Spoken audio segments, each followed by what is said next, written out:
Ақтөбеде пәтер алуға ақша салған тұрғындар далада қалдық деп отыр. Айтуларынша компания басшылығының тұрғын үйді тапсырамын дегеніне 3 жыл болған.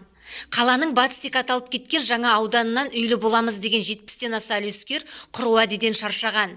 Серіктестік басшылығы келісім шарт жасаған кезде құрылысты 1 жылда аяқтап беремін деген. Бұған сенген тұрғындардың 80%-ы пәтердің ақшасын толық төлепті. Алайда компания үйді салуға асықпады дейді тұрғындар.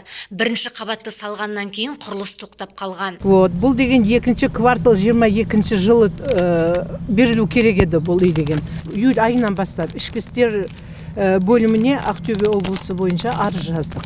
Бәріміз үлескерлер. Біздің сол арызымыз әлі жатыр. Біздер үлескерлер Қазақстан Республикасының прокуратурасын, Ақтөбе облыс прокуратурасын, жергілікті орындаушы органдарды қылмыстық істі сотқа жеткізуді жеделдеттіруін сұраймыз. Біздің ең басты сұрағымыз осы. 21-де 9 миллион 300 мың ақшам салған болатынмын. Сонан бері үйдің жағдайын көріп тұрғандағыңыздай, ешқандай үй құрылысы болған да жоқ. 3 жылдан бері үйсіз күйсіз жүрміз. Қазір менің 2 бала шағам бар. Әлі де жалдамалы пәтерде жүрміз. Былайша айтқанда мына үйдің ақшасын төлеу үшін кредит алғандарымыз бар қаншама. Бұл үйдің негізгі 80%-ның өзін толықтай төлеген. Сатып алған адамдардың барлығы. Баспаналы боламыз деген тұрғындардың бірі несие алса, енді бірі жиған терген ақшасының барлығын үлескер ретінде салған. Ал облыстық полиция департаменті аталған жағдай бойынша қылмыстық іс қозғалғанын айтты.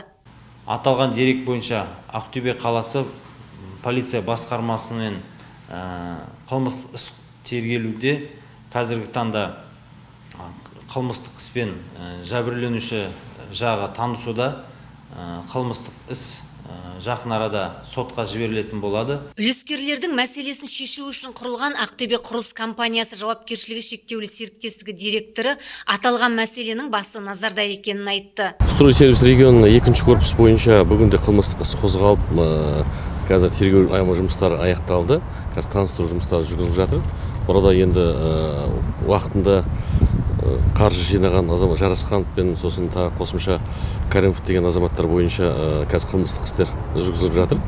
Енді соның аяқталуын күтеміз. Содан кейін бюджеттен қаржы бөлініп, жаңа өздеріңіз көріп тұрсыздар, қазір сол бағытта қазір компаниялар ашылып, арман қарай проект жасауымыз керек, текапсылайтын жасауымыз керек.